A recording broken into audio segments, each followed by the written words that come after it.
ગુજરાતમાં દરિયાકાંઠા વિસ્તારમાં ભારે પવન ફૂંકાવાની શક્યતા વ્યક્ત કરવામાં આવી રહી છે, ત્યારે હવામાન વિભાગની આગાહીના પગલે સુરતનું જિલ્લા વહીવટીતંત્ર સજ્જ જોવા મળ્યું। 1 થી 7 જૂન સુધી ડુમસ, સુવાલી સહિતના બીચ બંધ કરાવવામાં આવ્યા અને બીચ પરના તમામ ખાણીપીણીના સ્ટોલ પણ બંધ કરાવવામાં આવ્યા।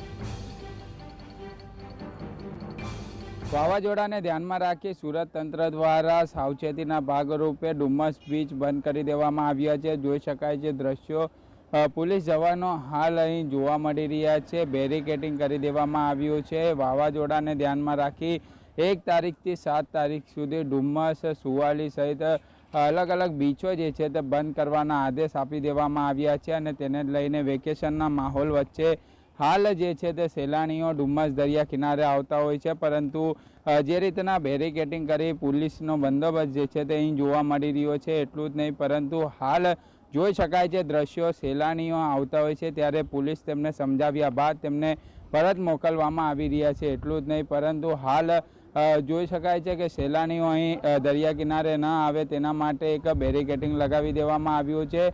તમામ પ્રતિબંધ મૂકી દેવામાં આવ્યા છે। શહેર પોલીસ કમિશનર અનુપમસિંહ ગેહલોત સહિત જે જિલ્લા કલેક્ટર દ્વારા પણ આ સૂચન કરવામાં આવ્યું હતું અને તેને ધ્યાનમાં રાખી સહેલાણીઓ દ્વારા અહીં આવે નહીં અને પ્રવેશ કરે નહીં તેના માટે પોલીસ દ્વારા સહેલાણીઓને રોકવામાં આવી રહ્યા છે અને સમજાવવામાં આવી રહ્યા છે અને ત્યારબાદ તેમને પરત મોકલવામાં આવી રહ્યા છે। ખાસ કરીને વાત કરવામાં આવે તો શનિ અને રવિવાર એટલે કે સહેલાણીઓ ખૂબ જ મોટી સંખ્યામાં દરિયા કિનારે ઉમટી પડતા હોય છે અને લોકો મોજ મસ્તી કરવા માટે આવતા હોય છે, પરંતુ વાવાઝોડાને ધ્યાનમાં રાખી તંત્ર એલર્ટ મોડ પર જોવા મળી રહ્યું છે અને હાલ ડુમસના તમામ જે રસ્તાઓ છે તે હાલ બેરિકેડિંગથી બંધ કરી દેવામાં આવ્યા છે। કોઈપણ એક સહેલાણીઓ દરિયા કિનારે ન પ્રવેશે તેની ખાસ તકેદારી રાખવામાં આવી છે।